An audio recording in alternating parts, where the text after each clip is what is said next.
ॐ घण्टाकर्णो महावीर सर्वव्याधिविनाशकः विस्फोटकभयप्राप्ते रक्ष रक्ष महाबलः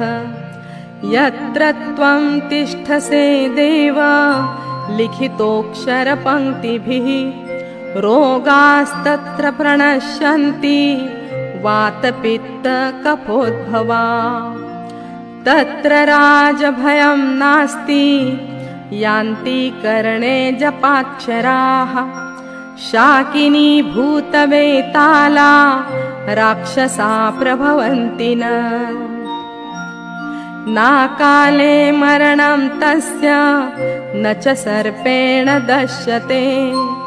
अग्निचोरभयं नास्ति ॐ ह्रीं श्रीं घण्टाकर्णो नमोऽस्तुते ॐ नरवीर ठः ठः ठः स्वाहा।